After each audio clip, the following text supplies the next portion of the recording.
ॐ भूर्भुवः स्वः तत्सवितुर्वरेण्यं भर्गो देवस्य धीमहि धियो यो नः प्रचोदयात्। हे ईश्वर, हम यह पठन पाठन आपको प्राप्त करने और कराने के लिए साधन के रूप में करने जा रहे हैं। इस कर्म को और इसके कर्म फल को भी आपको अर्पित करते हैं। ओम शांति शांति शांति। सबको सादर नमस्ते जी। हमारा वेदांत दर्शन का पाठ चल रहा था। द्वितीय अध्याय का द्वितीय पाद हम पढ़ रहे थे, जिसमें हमारा मुख्य विषय ये चले आ रहा है कि सृष्टि अपने आप नहीं बन सकती है और प्रकृति भी अपने आप सृष्टि नहीं बना सकती है, और ये जो परमाणु हैं ये सब भी मिलकर अपने आप जगत नहीं बना सकते हैं। बिना परमात्मा की प्रेरणा के ये जगत बनना असंभव है। ये हमारा मुख्य विषय अब तक रहा है। अब आगे इसी विषय को और बढ़ा रहे हैं, विषय वही चल रहा है। तो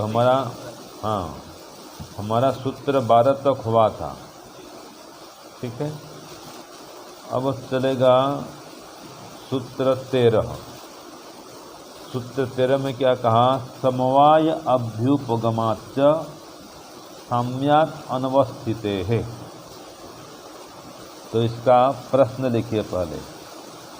देखो ये क्या कह रहा है कि जो अदृष्ट है ना, जीवों में जो अदृष्ट है, क्या वो भी कारण बन सकते हैं?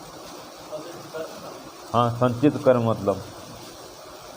तो अब इसमें बता रहा है, इससे संबंधित है।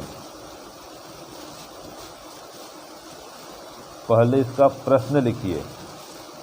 जीवों में अदृष्ट के नित्य संबंध रहने से संबद्ध करो। जीवों में अदृष्ट के नित्य संबद्ध रहने से जगत उत्पत्ति स्वीकार करने पर, हाँ, जीवों में अदृष्ट के नित्य संबद्ध रहने से जगत उत्पत्ति स्वीकार करने पर क्या हानि होगी?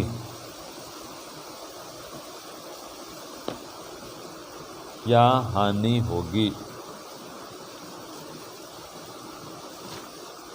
ये हो गया सूत्र 13 का प्रश्न।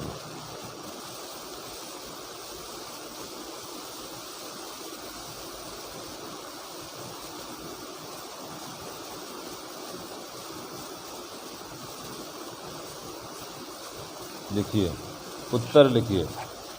उत्तर 13 एक तो सूत्र है कि समवाय अभ्युपगमाच्च साम्यात् अनवस्थिते।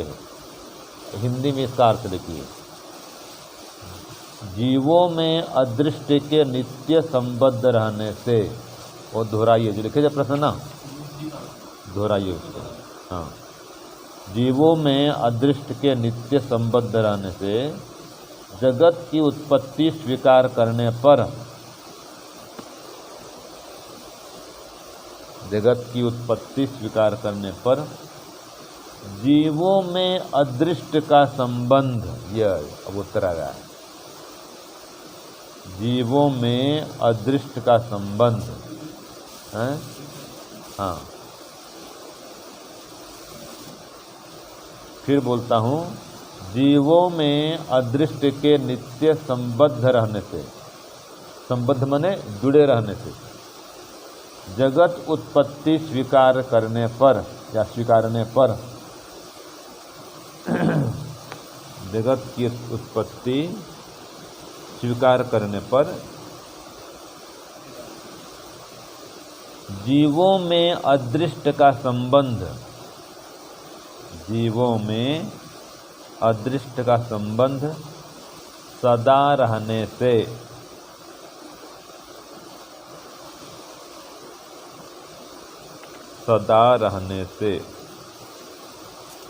सृष्टि और प्रलय की अव्यवस्था होगी। सृष्टि और प्रलय की अव्यवस्था होगी।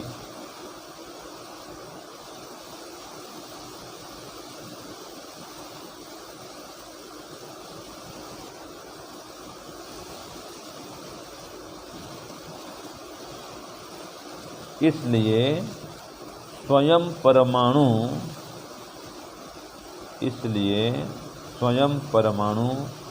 जगत का कारण नहीं है।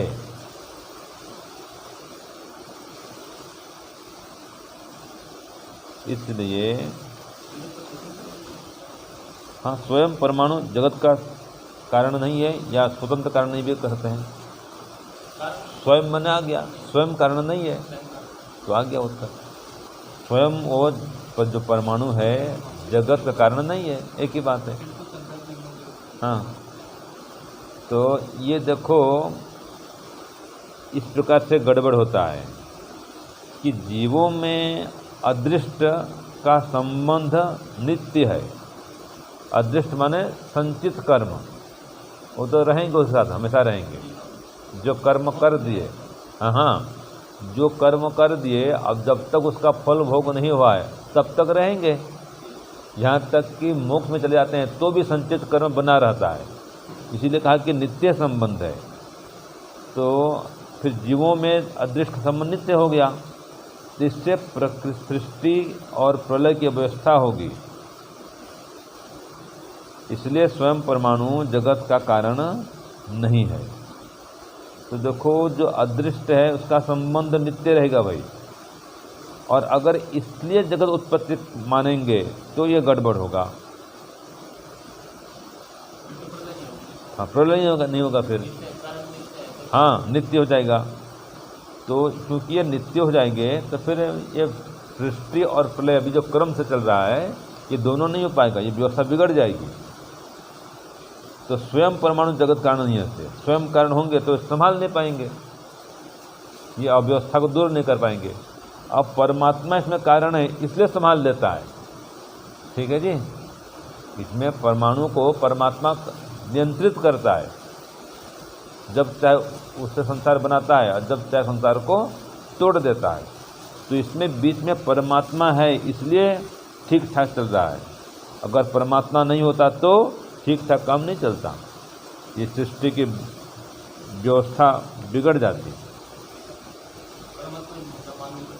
हाँ, तो वो जो संचित कर्म है ना, जिसमें आया है ना, देखो कि यदि च जीवात्मसु, देखो भाष्य देखिए, यदि च जीवात्मसु यो अदृष्टस्य समवाय, जो जीवात्मा गण हैं उनमें अदृष्ट का समवाय हो जाए, समवाय माने नित्य संबंध हो जाए, ये संबद्ध हो जाए नित्य रूप से, तो फिर परमाणुओं से द्वि अणु बना, परमाणु से द्वि अणु, फिर तीसरे अणु, ऐसे क्रम से बढ़ते बढ़ते जगत बना। ये जो पढ़े थे, पृथ्वी आदिकस्य जगतः कारणम अभ्युपगम्येत।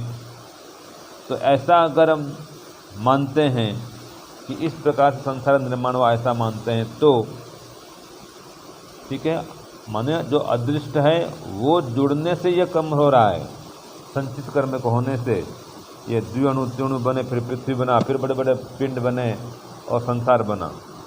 तो ऐसा अगर मानते हैं तो तस्य समवायस्य साम्यात्, उसके समवाय के सदा रहने से, साम्यात् माने समवत्वेन सदा वर्तमानत्वात्, हमेशा रहने से, तो फिर तो ये सृष्टि और प्रलय का जो क्रम चल रहा है वो गड़बड़ हो जाएगा, इसमें अनवस्था दोष आ जाएगा, माने अव्यवस्था। यहाँ पर अनवस्था माने अव्यवस्था, सृष्टि और प्रलय के बीच में जो व्यवस्था चल रही है वो व्यवस्था नहीं बनेगी। क्यों? क्योंकि न ही नियमेन सृष्टि प्रलय स्याताम, उसमें नियम से सृष्टि और प्रलय दोनों नहीं हो सकते। अपितु सृष्टि एवं सदा वर्तेत, हमेशा सृष्टि रहेगी। ये देखते भाष्य को, हमेशा सृष्टि बनी रहेगी। क्यों? वो जीवात्मा का संचित में लगा रहेगा और वो कंट्रोल नहीं कर पाएंगे अपने आप। परमाणु को तो पता नहीं ना जी, अब प्रलय करना है, अब सृष्टि बनाना है, वो जड़ पदार्थ हैं। तो परमात्मा बीच में तो तोड़ता है क्रम को, नहीं अब हो गया चलो खत्म करो सृष्टि को, सब तोड़ फोड़ कर प्रलय करता है। अगर परमात्मा नहीं होगा, संसार बना तो बनता रहेगा, बस चलता रहेगा। क्यों नष्ट करेंगे? वो प्रकृति क्यों नष्ट करेगी? ठीक है जी, वो चलती रहे ना, अपने आप नष्ट करेगी नहीं ना, नष्ट होगी नहीं। ये तो परमात्मा नष्ट करता है, इसलिए यह अव्यवस्था होगा। तो इसलिए परमात्मा बीच में आता है, वो संसार को तोड़ता है। तो केवल परमाणु, इसलिए सृष्टि कारणत्वम न भजरन, खाली परमाणु कोई कारण नहीं है। संसार को बनने में खाली परमाणु कारण नहीं है, परमात्मा भी है। परमाणु तो सहायक हैं, लेकिन परमात्मा बिना वो क्या करेंगे? ठीक है जी, उनको कोई पता नहीं है परमाणुओं को, वो जड़ पदार्थ हैं। तो इसलिए ये अव्यवस्था हो जाएगी कि अगर परमाणु अपने आप संसार बना दें तो ये अव्यवस्था होगी कि ये क्रम से संसार बनना और नष्ट होना ये नहीं हो पाएगा। मुख्य उत्तर ये है कि संसार को अगर ये परमाणु ही बना दें तो फिर नष्ट नहीं कर पाएंगे। तो ये क्रम से सृष्टि की उत्पत्ति और प्रलय ये जो चल रहा है ये नहीं चल पाएगा, इसमें ये दोष आएगा। इस सूत्र 13 में ये बताया गया है। अब सूत्र 14 कहता है नित्यमेव च भावात्, प्रश्न लिखिए इसका।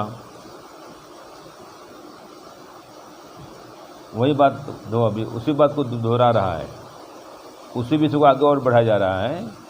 प्रश्न लिखिए जीवात्माओं में अदृष्ट का संबंध सदा रहने से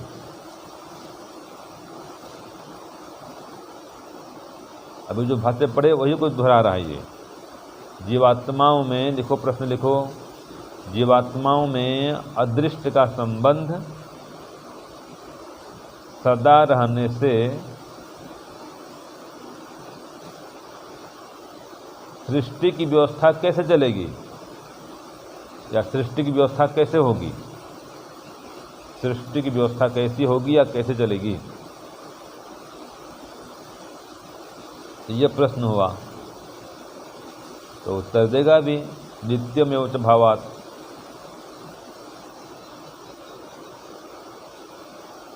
तो उत्तर लिखिए, उत्तर 14 लिखो, इसी को दोहरा देना है। ये कहा ना सृष्टि में कैसी चलेगी, लिखो, प्रश्न को दोहराइए। जीवात्माओं में अदृष्ट का संबंध सदा रहने से, ये दोहराइए। जो लिखे थे प्रश्न में उसको फिर लिखिए। जीवात्माओं में अदृष्ट का संबंध सदा रहने से सृष्टि सदा बनी रहेगी, ये दोष आएगा। सृष्टि सदा बनी रहेगी, उसने कहा ना सृष्टि की व्यवस्था कैसे चलेगी? इस प्रकार चलेगी भाई, हमेशा सृष्टि रहेगी, प्रलय होगा नहीं, बस।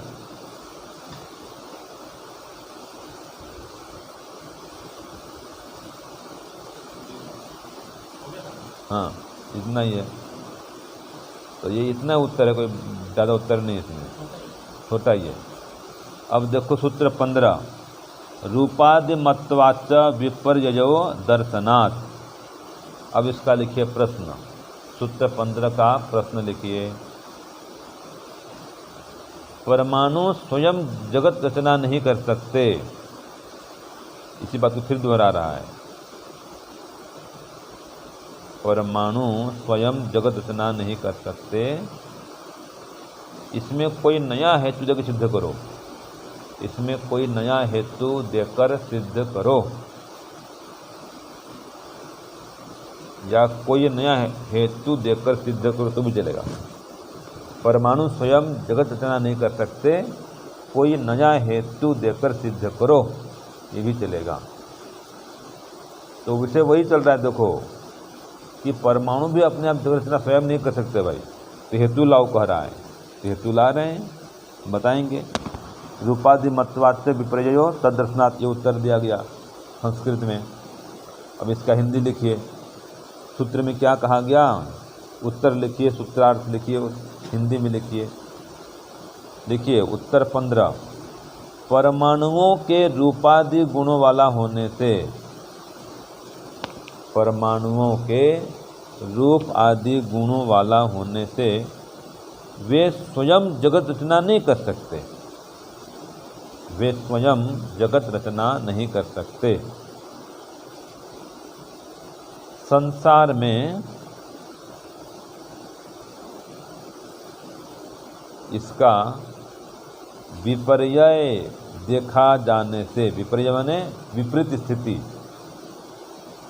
संसार में इसका विपर्यय देखा जाने से, ब्रैकेट में कर दो, विपर्यय माने विपरीत स्थिति।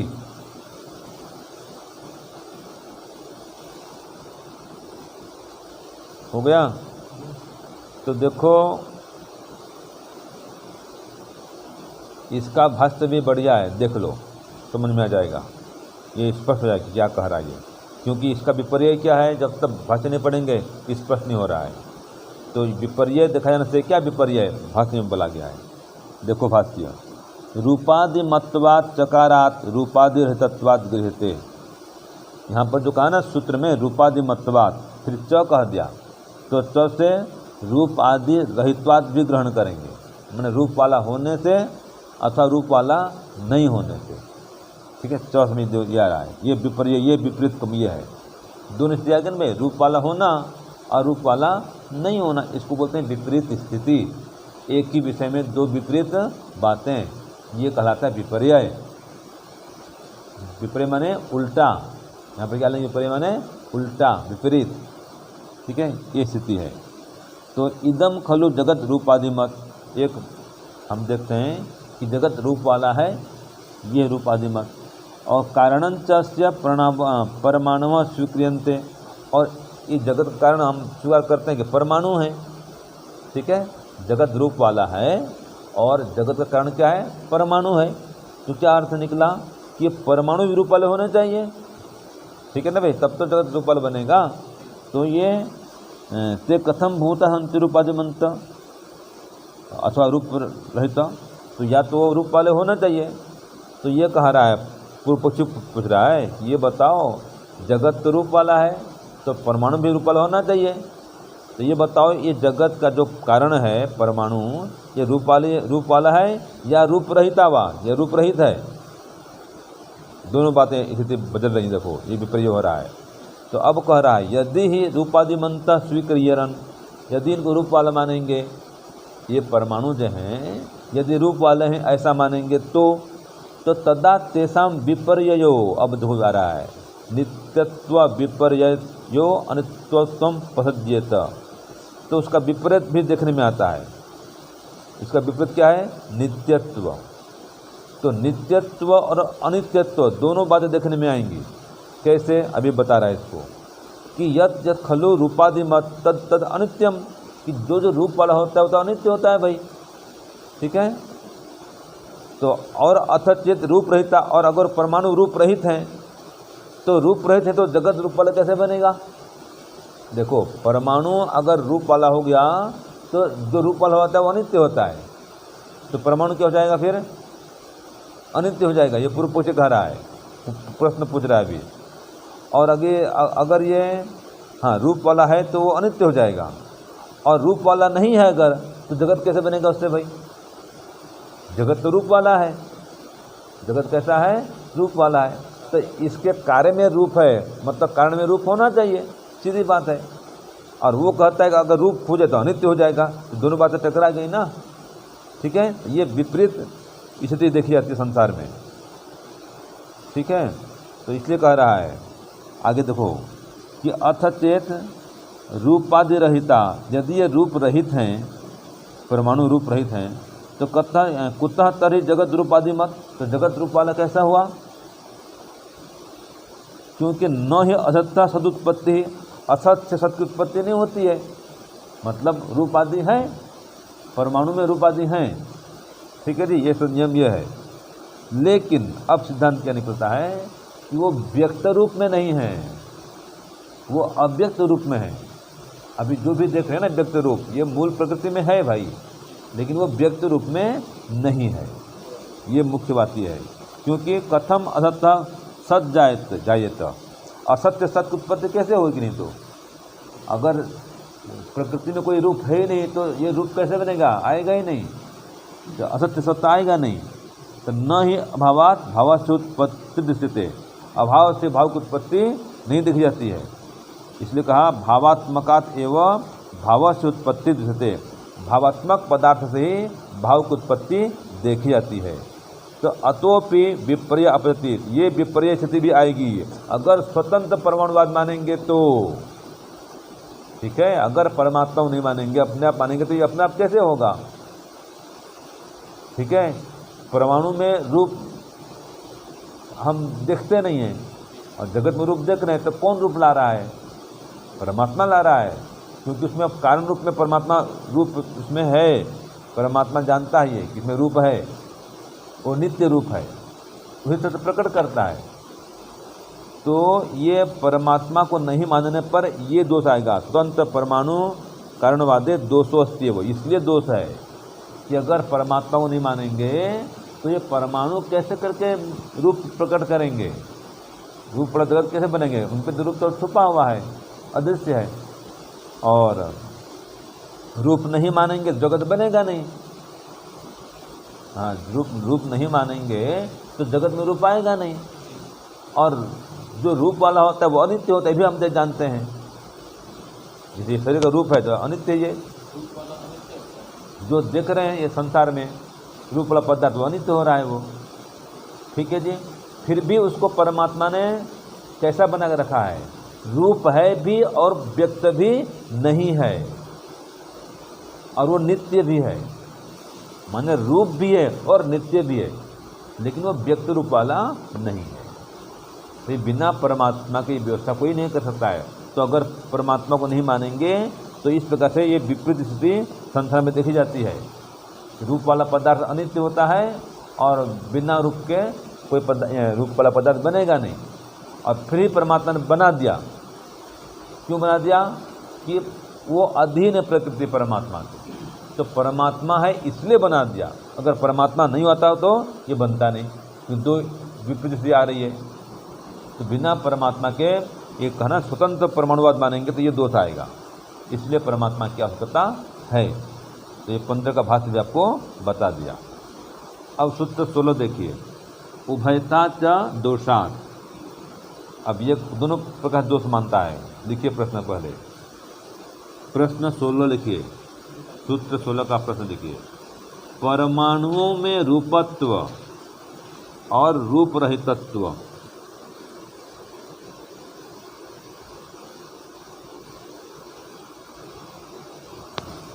परमाणुओं में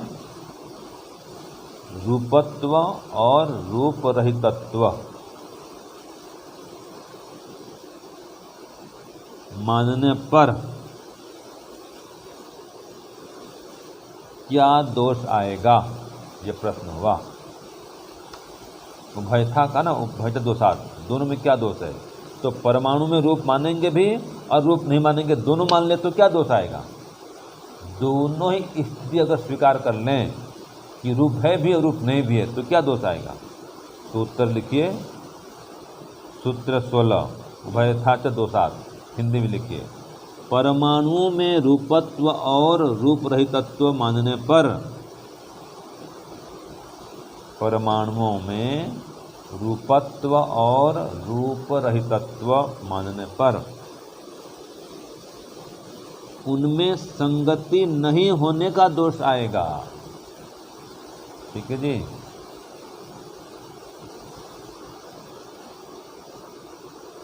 उनमें संगति नहीं होने का दोष आएगा।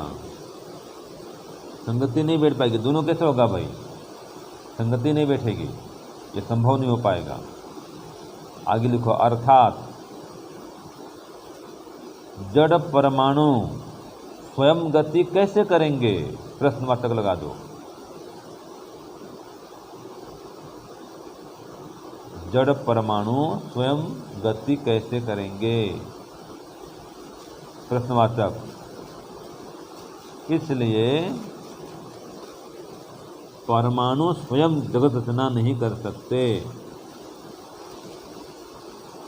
इसलिए परमाणु स्वयं जगत रचना नहीं कर सकते। तो ये पूरा हुआ।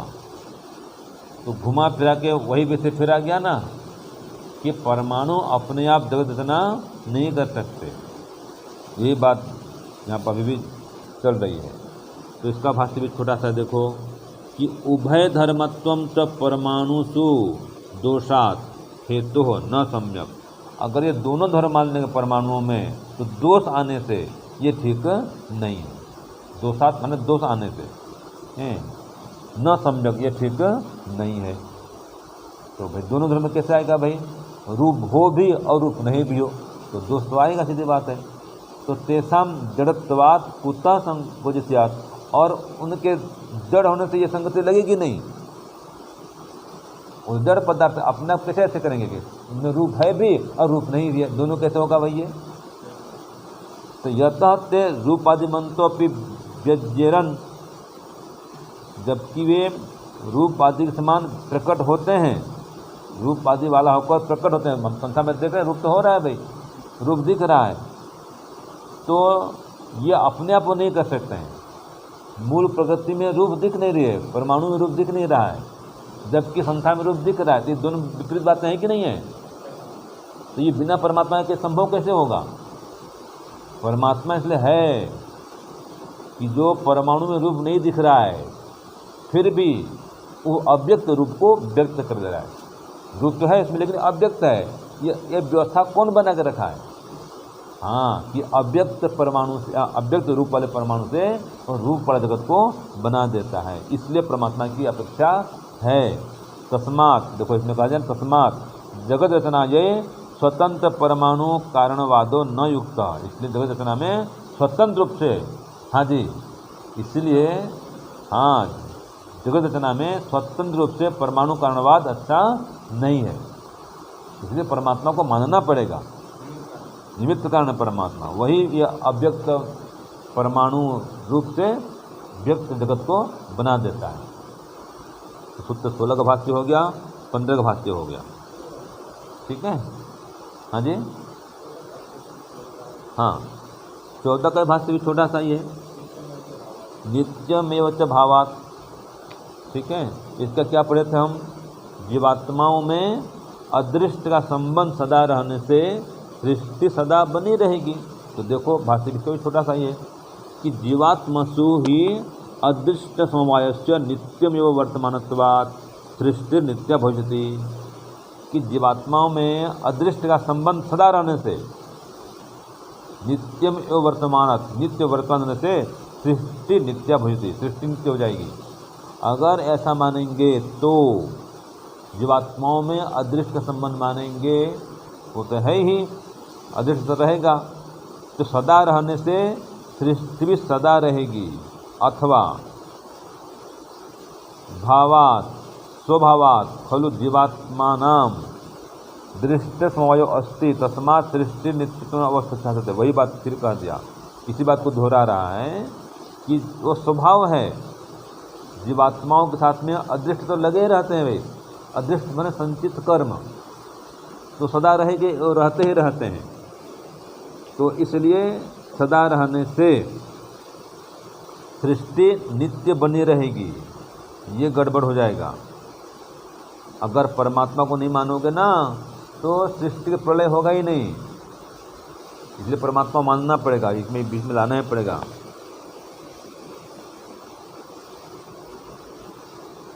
किम वा अदृष्ट समवायताम जीवात्मनां नित्यमेव परमाणुभिः स्वभावात् परमाणु नित्या जीवात्मनोऽपि नित्या तर्हि उभयसां भावात् सत्तया समनसत्तया वर्तमानत्वात् अनवस्था दोषः प्रसज्यते। तो देखो इन दोनों के साथ साथ में रहने से,